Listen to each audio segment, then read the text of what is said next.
Happy Vidéo présente une aventure de Jules Lemarchand, détective privé. Jules sort ses griffes. Ce soir-là, Jules, détective privé, en avait vraiment marre en sortant de son 2 pièces qui lui servait de bureau au premier étage d'un modeste immeuble parisien. La journée avait été dure et il n'avait même pas eu le temps de lire les 2 romans coquins qu'il avait achetés le matin au kiosque à journaux de la gare Montparnasse.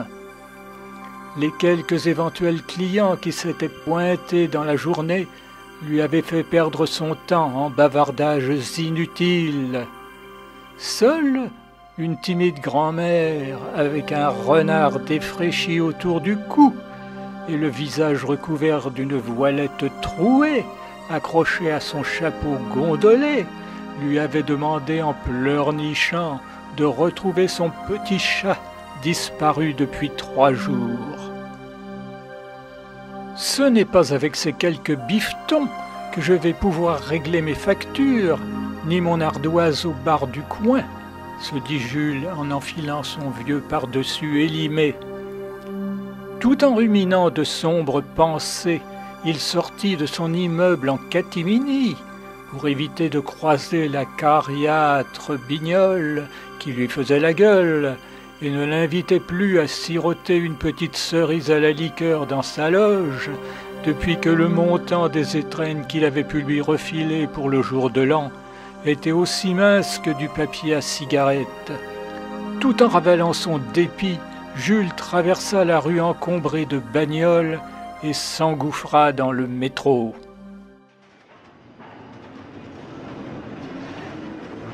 Après avoir parcouru d'interminables couloirs surchauffés et descendu un long et lent escalier mécanique qui lui donnait souvent le vertige, Jules arriva en vue de sa station.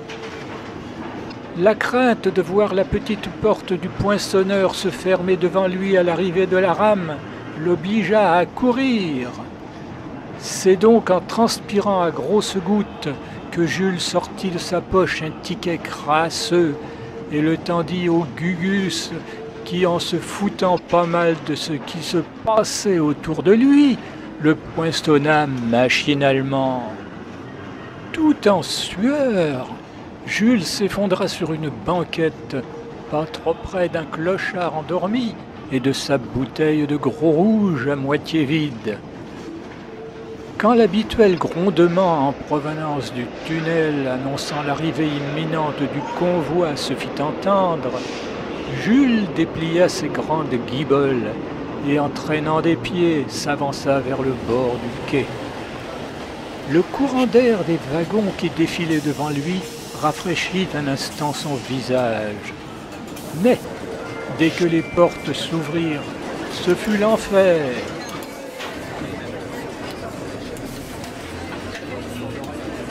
La masse grouillante de ceux qui voulaient descendre bousculait sans vergogne le flot ininterrompu de ceux qui voulaient monter. Les figures étaient rouges, congestionnées. Les pieds faisaient mal dans les grolles écrasées par des malotrus. Les mains cherchaient soit à se cramponner, soit à repousser pour se frayer un passage.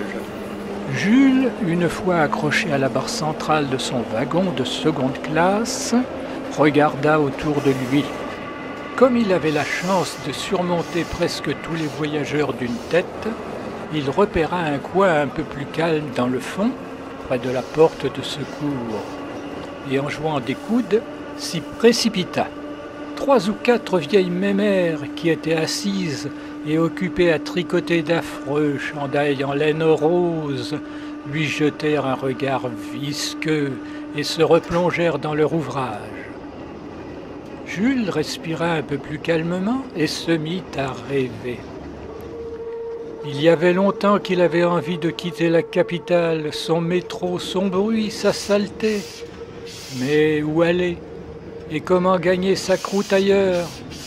Ce qu'il aurait fallu, c'est avoir un bon pécule et partir se la couler douce, à la mer ou à la Cambrousse. Mais il y avait sa Danielle, qui, elle, n'aimait que la ville et ses boutiques. Toutefois, en pensant à cette épouse fidèle et dévouée, du moins l'espérait-il, Jules se sentit un peu ragaillardi. Il la devinait assise, lisant son Bonne soirée devant ses fourneaux, en attendant son retour pour lui cuisiner une savoureuse omelette au lard.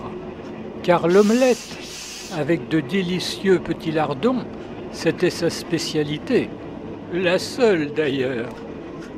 Mais Jules ne s'en lassait pas, et ce pour lécher les babines d'avance. Quand le métro arriva à la station Châtelet, Jules commençait à être fatigué de rester debout, coincé contre une cloison qui lui rentrait dans les côtes. En plus, le quai, à travers la vitre maculée de crottes de mouches, semblait noir de monde. La suite du trajet s'annonçait pénible, comme d'habitude, hélas. C'est alors que de son coin, Jules vit monter une de ces pépées, comme on n'en voit que dans les magazines. Elle devait avoir quelque chose comme 22 ans, et tout son corps sentait bon la violette. Instinctivement, Jules rajusta son nœud de cravate. Et par chance, la foule qui cherchait désespérément à monter dans le wagon la colla tout contre lui. Aussitôt, sous son chapeau mou, la bouche de Jules se fendit jusqu'aux oreilles. Mais c'est là que pour Jules, les vrais ennuis commencèrent. Fin du premier et unique chapitre rédigé dans les années 60.